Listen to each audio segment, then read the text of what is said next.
তৎপৰ হৈছে, জোৰদাৰ প্ৰচাৰ চলাইছে, কি ক'ব? আজি বৰগুলি গাঁও পঞ্চায়তত আমি নিৰ্বাচনী প্ৰচাৰৰ কাৰণে আহিছিলোঁ।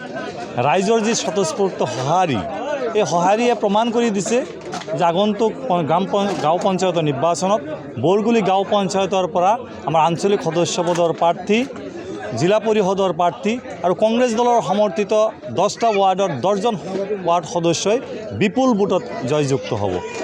ৰাইজৰ উৎসাহ উদ্দীপনা আমাক আজি আপ্লুত কৰিছে। 100% প্ৰভাৱ পৰিব, কাৰণ ৱাকাফ বিলৰ জৰিয়তে অসমৰ লগতে ভাৰতবৰ্ষৰ মুছলমানসকলৰ হাতৰ পৰা মছজিদ, মাদ্ৰাছা, কবৰস্থান কাঢ়ি নিয়াৰ ব্যৱস্থা কৰিছে। আপোনালোকে সংবাদ মাধ্যমৰ কৰ্মী, আপোনালোকে ইতিমধ্যে চায়েই আছে, উত্তৰ প্ৰদেশ কওক, উত্তৰাখণ্ড, ঝাৰখণ্ডত যোৱাকালিও মাদ্ৰাছা চিল কৰি আছে। অসমত পঞ্চায়ত নিৰ্বাচনৰ কাৰণেহে মাথোন হিমন্ত বিশ্ব শৰ্মা ৰখি আছে। পঞ্চায়ত নিৰ্বাচনৰ পিছতেই ইয়াতো মাদ্ৰাছা চিল কৰাৰ তৎপৰতা চলাই আছে। গতিকে এই ৱাকাফ বিলৰ জৰিয়তে অসমৰ মুছলমান সমাজৰ প্ৰতি যি ভাবুকি, যি প্ৰত্যাহ্বান এটা আহিছে, এই প্ৰত্যাহ্বান অসমৰ লগতে ভাৰতবৰ্ষৰ মুছলমানে প্ৰত্যাহ্বান গ্ৰহণ কৰিছে। আৰু আগন্তুক গাঁও পঞ্চায়ত নিৰ্বাচন কওক, 26 চনৰ বিধানসভা নিৰ্বাচন আৰু পৰৱৰ্তী লোকসভা নিৰ্বাচনত গোটেই ভাৰতবৰ্ষৰ মুছলমান মানুহে বিজেপিৰ দৰে সাম্প্ৰদায়িক শক্তিক বয়কট কৰিব, 100% নিশ্চিত। ৰাইজৰ ওচৰলৈ আহিছে, কেনেদৰে সমস্যা দেখা গৈছে, ৰাইজত কি সমস্যা পাইছে? বিশেষকৈ বৰগুলি গাঁও পঞ্চায়তখন মোৰ চকুত এটা পৰিছে গৰাখহনীয়া সমস্যা। বানপীড়িত এটা অঞ্চল।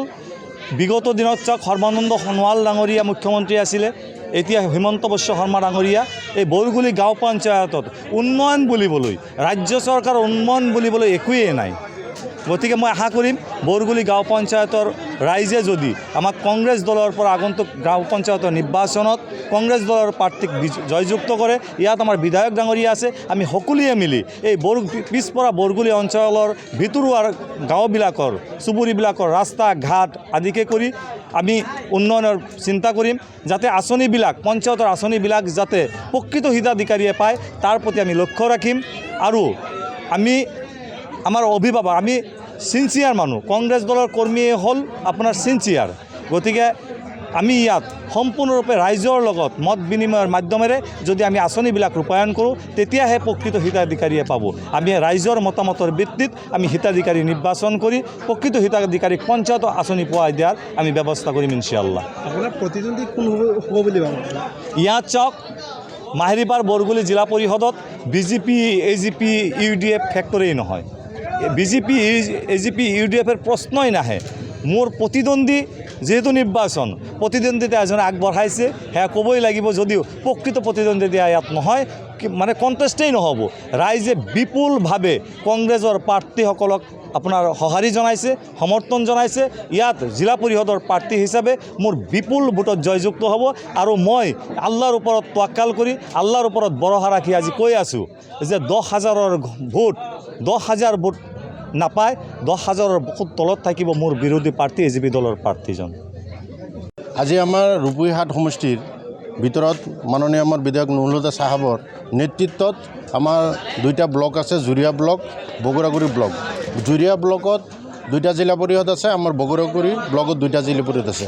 কালি ৰাতিপুৱা 8টা বজাৰ পৰা আমাৰ মাননীয় নুৰুল হুদা চাহাব ইমান ধুমুহা বৰষুণৰ ভিতৰত জুৰিয়া আৰু বগুড়াগুৰি ব্লকৰ 4টা জিলা পৰিষদৰ মিটিং আছিলে।